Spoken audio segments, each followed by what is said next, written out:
Aldine ISD is moving in a new way forward, and we want to keep you in the loop. So during each episode of our podcast, we'll bring in new people like teachers, students, staff, even district leaders, to talk about all the things happening in Aldine ISD.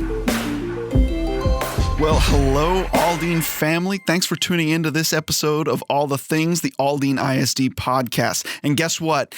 YouTube added a podcast feature. Please go to youtube.com/@AldineISD 2023 and check out the rest of the work that I do with those videos. My name is Luke Rabelais, and today we are talking to Aldine's favorite people, and that is our students. So without further ado, I would like to introduce Jocelyn Lemus Escamilla. She is a senior at Davis High School, born in Mexico, and moved to the U.S. at age 6. After returning to Mexico, she moved to Texas in 2015, excelling in language studies. Now graduating with an Associate of Arts degree, she is among the first 5 graduates at her school, ranking in the top 1%. A member of 14 organizations, she is president of 5 clubs and co-founder of 3. Her goal is to earn a doctorate in architecture at the University of Houston with minors in city planning and construction management and establish a firm to build homes for low-income families. That is ambitious, and we're going to talk about a lot of that. So next, we have Sergio Aguirre. So as a senior at Davis High School, Sergio recently earned his private pilot certification. Sergio began his quest to fly the friendly skies as a junior when he enrolled in Davis's Introduction to Aviation class, taught by instructor none other than C.S. Chuck Norris. That's right, folks. Chuck Norris, the man himself. The program at Davis is the FAA 61 Flight School program, which requires students to have 40 hours in a single-engine airplane. 20 hours must be a dual instruction flight accompanied by a certified flight instructor, but the remaining solo hours are when the students fly by themselves to practice and perfect their skills. It took Sergio less than a year to accomplish his goal. He now has more than 90 hours behind the controls and hopes to teach others how to fly one day. That is awesome, and I have so many questions, so we're going to see if this is a mini episode or not. At any rate, okay, so you guys both have like degrees, certifications and stuff. How do you feel like your personal motivations and like long-term goals influenced your decision to pursue that like in high school? And like, how do you feel like this is shaping your future?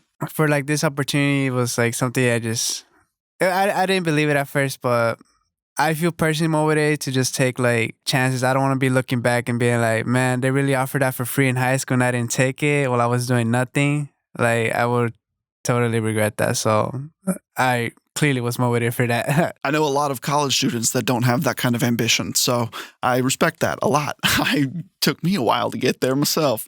That's cool, man. I feel like me personally, I've always been a very determined person. I'm always trying to see, or I ask myself, how do you want to see yourself 5 years from now, 10 years from now? Most importantly, how do you want the people around you to see you? Not just that, but as a fellow Hispanic who loves her culture, I always think for myself, how can you impact your community? How do you want to impact your people? And doing everything that I do and looking for everything that I look for in life, I think I have my goals well set, which is something that I highly value. And I always ask myself, like I said, where do you want to go and how do you want to achieve it? I think the most beautiful part about the associate's degree, it's, well, 1, we're saving so much money, but 2, we are actually the first 2 of the first 5 from Benjamin O. Davis High School to graduate with an associate's degree since the school was founded. So I know for a fact the counselors are beyond excited talking to sophomores and juniors, say, hey, you've got this opportunity, take it. And so many students have come up to me asking me, hey, how did you do it? How did you, whatever. And for me to give them a response and sort of guide them, it feels like I'm motivating someone, which to me, it's even more beautiful than receiving the certificate itself. Making a difference on someone else's life. Correct. You're speaking my language right now. I try to get so many people to say that in videos, but like the fact that it's that close to the surface is a wonderful thing. So yeah, Keep holding on to that. Thank you. I always talk to people about like being Cajun, right? And it's like my heart's desire to like one day be able to like just make a little impact right into someone's life. All my Louisiana fam will be like, "Cool, partner, that's some good stuff right there." Like, So what do you feel like is the importance of having a strong support system during your academic journey? How can other people cultivate the stuff that you had? Give them some advice. My father always says that my family is a group. We are a team. So everybody has to play a part, and support is definitely the biggest thing. Me as a daughter and as the oldest, I have to set an example for my little brother saying, hey, I'm doing this so that I can do this and that I can do that. So maybe you should try going this route or this route. So as an older sister, I try to support my little brother and my parents as much as possible. For instance, financially wise, hey, maybe that dinner that you were talking about might not be able to happen just because we're saving up for something, or so many other examples. But as parents, they play a huge role in our family and in our life. And as students, as children, we also have to play in our part so that things can happen and we can actually accomplish a lot of the things that we have planned. Setting up a support system, I think, is like really important for me. Like in relation to the program, I feel like my teacher, Mr. Norris, really helped being a support system for me, because he really showed me like, dude, like you cannot just let this opportunity slip by. And he told me like people will kill for this type of opportunity to have like a fully paid like program just for you and all being free while you're this young. It's like, you cannot let this go. He really get on to me like, you cannot. He would say it's only someone stupid will, like, excuse my language, but this is a great opportunity, and I'm glad he was there telling me, because it was really hard to believe that a program, because there's only 2 programs in Texas that offer this, and the other one they just started. Texas is big, so for only them to be in 2 is insane to me. And being so close, I mean, like literally the backyard of United Airlines' headquarters is like unprecedented. I mean, I went to an event it was Juneteenth, 2022, and they brought in students from Davis and I mean a whole host of kids, and it was like a celebratory flight, raising awareness of the statistics. The aviation industry is like 90-something% Caucasian male, and there's a lot to be gained from community, being together with people that are different from you but know more about life from a different angle. And so I know you talk about a little bit of like the effect that diversity plays in the aviation industry. How have you seen that? In aviation, how you say, like the statistics say 90% is Caucasian male in the aviation industry. Like you being a pilot, it's the opposite for being a flight attendant, right? And right now you did mention United, and some recruiters came to our school that even opened up more opportunities. So right after graduate high school, I could go to their flight school. It's called Aviate. And basically, Aviate is trying to change that by doing 50% being person of color and a woman. And I think like that's really cool that such a big airline company is trying to make a change in that. And here, the district itself did it not as big of a scale, but it really puts a foot down for the younger generations to like open up their opportunities. And I'm glad that districts, companies are taking the steps to like diversify themselves.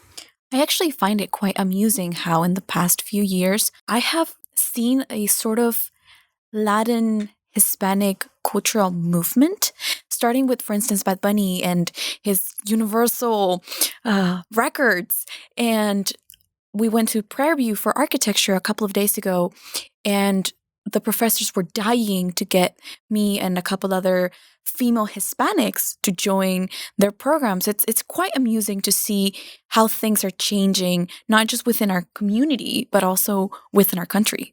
My dad always preached to us really teachability. He's like, I may be stupid, but I'm teachable. The amount of knowledge in the world that like people who spend their time in a homogenous situation, like the amount of knowledge available in the world when you talk to people that are different.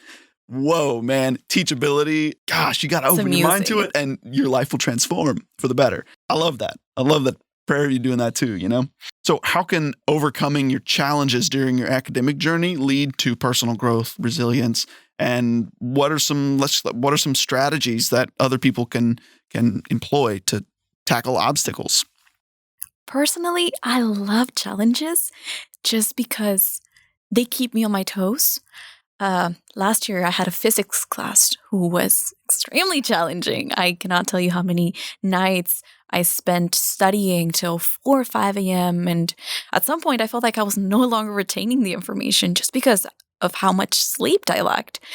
And in the end, I found a study method that worked for me to where I was getting my sleep, but I was also learning and I was putting in the work. I ended up finishing the course with a 98 average.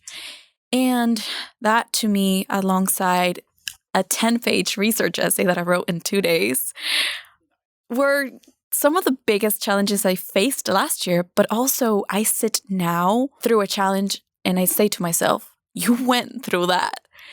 You did it.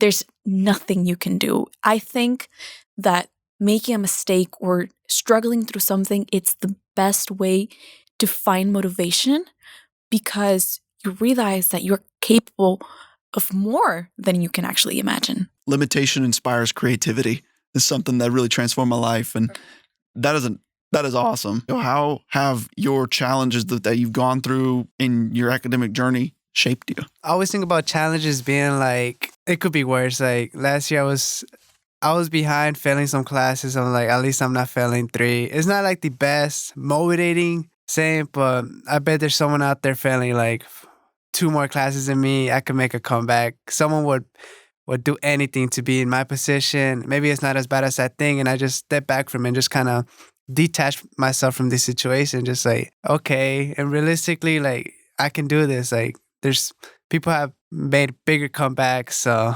if they can do it, I should be able to do it too. It's not, I think of it like that. Who's someone you know of that really overcame some major challenges in their life? I would say my father and my family, just because as I wrote in my biography, my father was kidnapped when I was 6 years old. My family went through undescribable situations, things I wouldn't wish anyone to go through.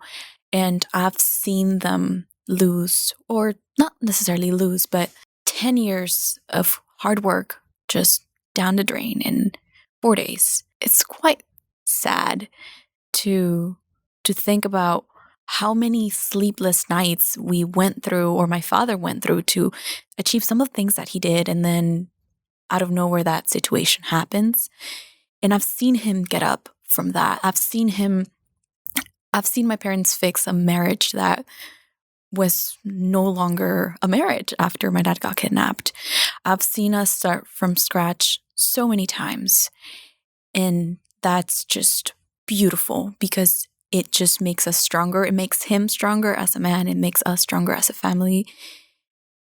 And I cannot explain how much I admire him for that.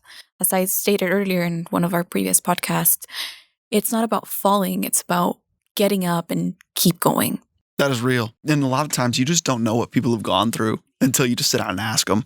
So thanks for sharing that, man, for real. Who are some people that you've seen like overcome challenges that have really inspired you? When I was like in my sophomore year, I read this book. I'm not sure what it was titled, but it was basically in Cambodia. And it was a biography talking about he was a kid, he was like a child of war. And I was just thinking about like how like privileged I am. Like I might seem like, oh, like damn, my life, like, oh, this sucks, right? But there's a kid out there eating like, he's begging just to eat like a grain of rice. He's being worked to death.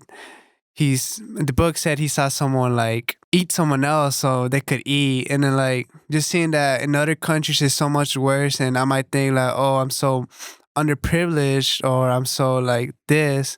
It really gets me to think that there's someone out there like that would kill to have my life. And I shouldn't take what I have right now for granted because you never realize that what you have till it's gone. And the power of books, the power of reading right there.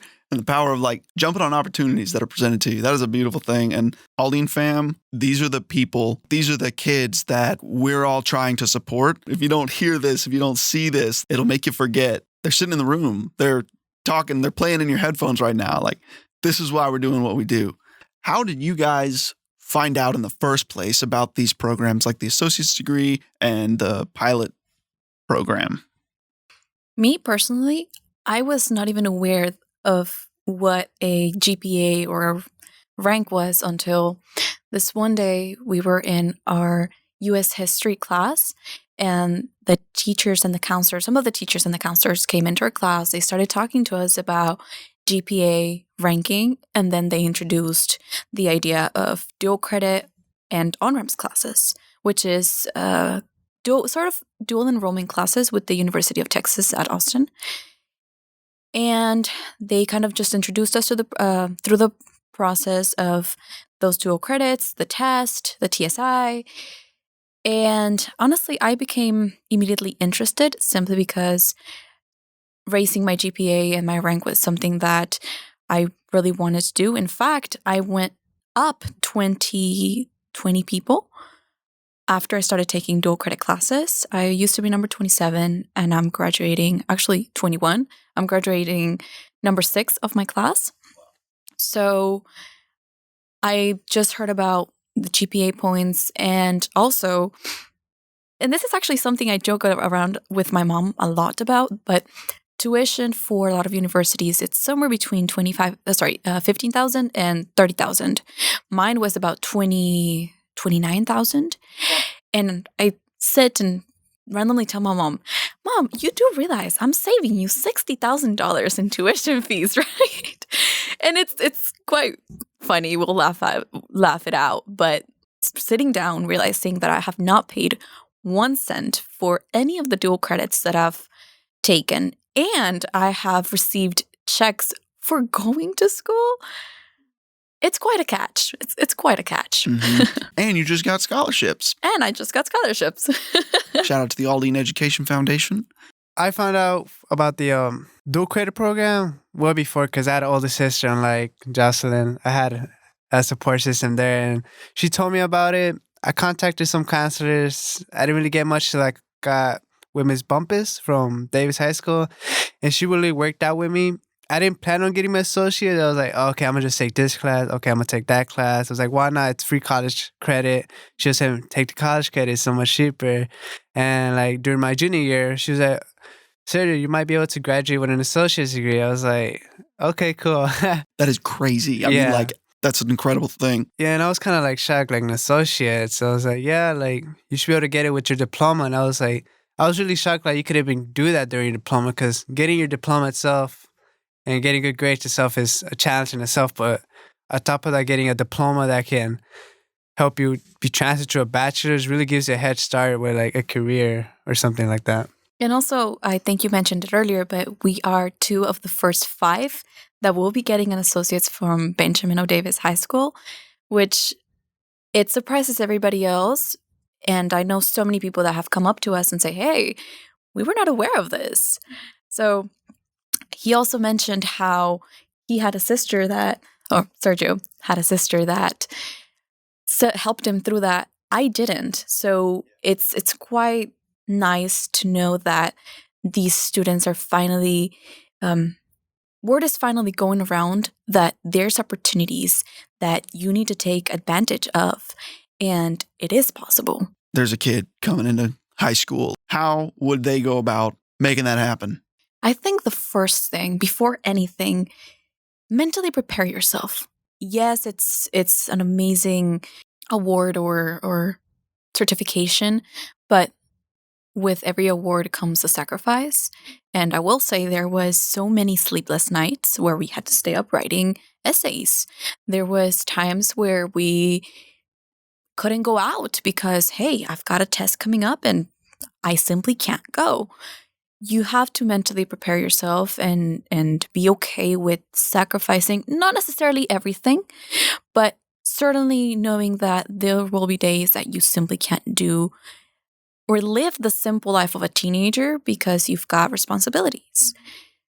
However, once you mentally prepare yourself for that and you're ready to get on the road, take dual credits. And I think the best way would be to get with your counselor, set up a plan. Okay, what should I take at this certain times? I would say as early as possible, just because me, for instance, I took all of my I took all of my dual credits last year and this year. I probably took 15, 16 dual credits in 1 year, in addition to my high school classes, which was, in all sincerity, very draining. So if I could give one advice to students that are upcoming and want to take these dual credits, start as early as possible, just so that it doesn't build up and you've got more free time, you've got less to worry about, and it's more spaced to you and your schedule. Really just work with your professors. Like once you get like what she said, basically to add on top of that, you're in a high school student, most likely your professor, it's not going to be crazy, like stressful hard, because they're going to treat you like an adult. And if you just speak to them and talk to them, your professors most of the time are going to be working with you. And it really is much easier. And you can learn some interesting things compared to taking normal high school classes. And I think it's worth the opportunity. Also, not just that, but a simple tip to anyone listening.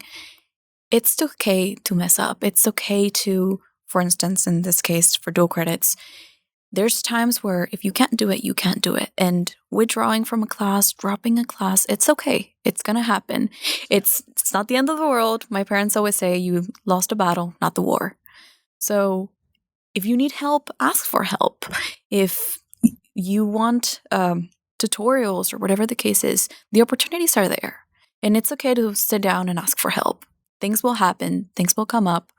Like I said earlier, it's all about learning from your mistakes, getting up, and keep going. So I talked to a lot of teachers for videos and stuff, and the thing that they say like keeps them going, keeps them moving is like the positive feedback from the students. You guys, students. What can you say to them to keep them going? You said earlier that you don't know the things that a person is going through until you actually sit down with them and listen. So, in all sincerity, a lot of times, teachers don't know the impact they're giving to a student, they're doing on a student, until they actually see them succeed, or they really find out about everything that's happening and say, whoa, I'm very close with all of my teachers. In fact, my 5th grade teacher, she is a teacher at Marcella Intermediate here at Aldine. Love her. She's coming to my graduation, and I called her about a week ago to invite her and her daughter. I was like, hey, Miss Drexler, so I've got my Lone Star graduation coming up. And she couldn't believe it, because when I first moved to Texas, I moved when I was 10 to 5th grade. Mind you, I was an ESL student. I was barely learning English, teaching myself. And she got to see a Jocelyn that went through a lot of struggles.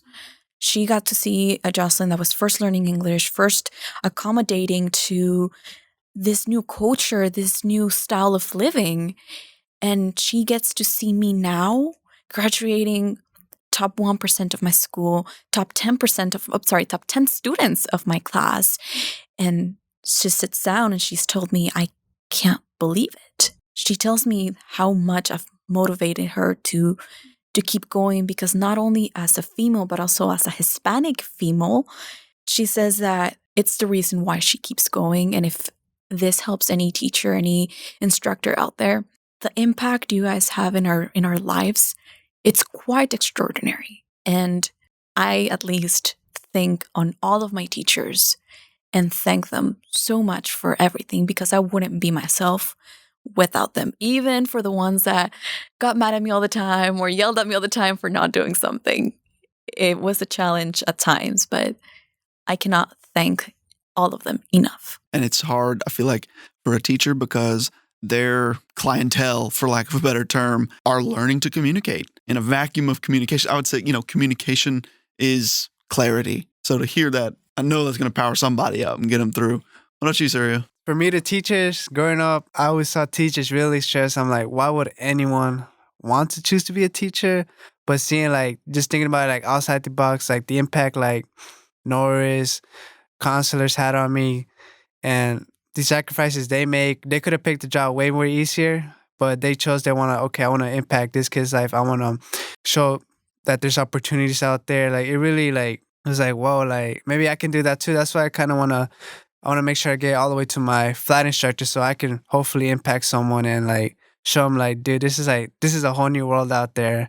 And I really appreciate, like, what they do for us. And I hope that I can also do that for someone else too. That's what it's about. Wow. This has been an incredible conversation. And guys, we talked about some real stuff right here. I'm grateful to have you guys here in this room talk.